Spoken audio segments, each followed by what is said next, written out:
Share market में trading करते हो तो शेयर मार्केट में आपने कभी ना कभी ऐसा जरूर देखा होगा, इन इस प्रकार का इंटरफेस जरूर शो करेगा कि जैसे कोई कंपनी एकदम जो है 66% टूट के नीचे आ गई है, कोई कंपनी जो है 70% आ गई है, कोई 50% आ गई है। तो उसके पीछे की सच्चाई, असल बात ये नहीं होती, उसके पीछे की सच्चाई ये होती है कि कंपनी को अपना बिजनेस कर रही, कारोबार कर रही, उसके साथ में उसने 4 बिजनेस एक साथ में कर रखी थी।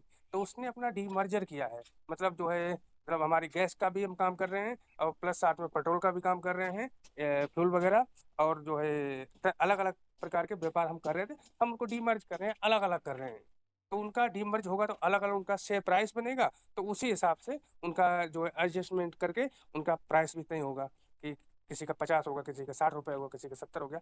ऐसे करके अलग अलग उनका डीमर्ज होकर के प्राइस बनेगा। ये असल में कंपनी गिरी नहीं है, इसने अपना डीमर्ज किया है।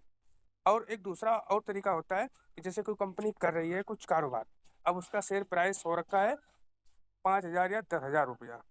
अब कंपनी सोच रही है कि जो है इतना महंगा शेयर हमारा कौन खरीदेगा। उसने क्या किया, स्टॉक को स्प्लिट कर दिया। स्प्लिट में क्या करते हैं वो, कि जो है कंपनी को कई भागों में बांट देते हैं। जैसे हमारा 10,000 का शेयर है, तो उन्होंने 10 भागों में बांट दिया। इस शेयर की इसकी वैल्यू हो जाएगी, शेयर वैल्यू उतनी मतलब घट जाएगी, और उसके बाद में जो शेयर की क्वांटिटी है तो वो बढ़ जाएगी, वो 10 गुना ज़्यादा हो जाएगी। जिससे सब लोग खरीद पाएंगे। लेकिन अच्छा, स्प्लिट में खरीदना चाहिए या नहीं खरीदना, खरीदने का मतलब क्या होगा कि जैसे आपने 10,000 रुपये का शेयर खरीदा, अब कंपनी ने स्प्लिट लेके आई कि 10 शेयर पे हम आपको 5 शेयर फ्री में देंगे। अब वो 5 शेयर, जो पैसे आपने लगाया वो आपका वैल्यू सेम ही रहेगा, लेकिन भविष्य में अगर कंपनी को डिविडेंड निकालती है कि जो है हमको इतना प्रॉफिट हुआ है, हमारी इस कंपनी से कमाकर हमने इतना प्रॉफिट किया है, हम पर शेयर आपको जो है 10 रुपये दे रहे हैं, 50 रुपये दे रहे हैं, 100 रुपये दे रहे हैं। हालांकि बहुत सी कंपनियां देती भी हैं, जैसे वेदांता हो गया, हिंदुस्तान जिंक हो गया, इंडियन ऑयल कॉरपोरेशन हो गया, अलग अलग कंपनियां हैं तो जो आपको देती हैं, तो उस हिसाब से उसमें आपको फायदा मिलेगा। तो अगर कभी स्प्लिट हो तो खरीदना चाहे तो आप खरीद सकते हो, लेकिन अगर इसको लंबे टाइम तक होल्ड कर सकते हो तो ही फायदा है। बाकी जो है आप चाहते हो कि जो है आज मैंने खरीदा और कल को ये जो है से एकदम धड़ाम से ऊपर पहुंच जाएगा, उसके बाद हमें लाखों प्रॉफिट हो जाएगा, ऐसा कुछ नहीं होता है।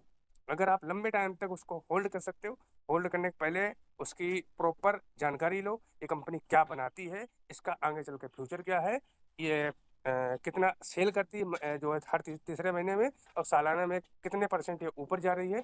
इस सब चीज़ें उसमें देखी जाती हैं। ऐसा नहीं कि आपने देखा कि जो है ये इस साल इसने 10,000 करोड़ की कंपनी थी, इसने 5,000 करोड़ रुपए, 5,000 करोड़ रुपए इस साल इसने कमाए, और पिछले 3 साल से जीरो जीरो कमा रही थी, पिछले 3 साल से माइनस में जा रही थी।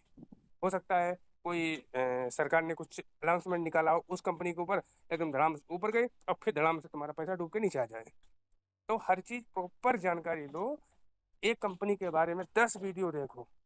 टाटा जी नहीं कहते हैं कि जो है किसी एक बिजनेस में जाने से पहले उसकी 1,000 बार उसके बारे में सोचो, और जब उसको ज्वाइन कर लो तो फिर उसके बारे में एक भी बात मत सोचो, क्योंकि यही होता है अच्छी स्ट्रेटजी। तो आपको वीडियो अगर हमारा अच्छा लगा हो, कुछ अगर नई आपको जानकारी मिली हो, तो हमारे चैनल को सब्सक्राइब और लाइक भी कर दें। मर्जी आपकी है, करना चाहोगे तो करोगे, नहीं करना चाहते हो कोई बात नहीं। थैंक यू दोस्तों।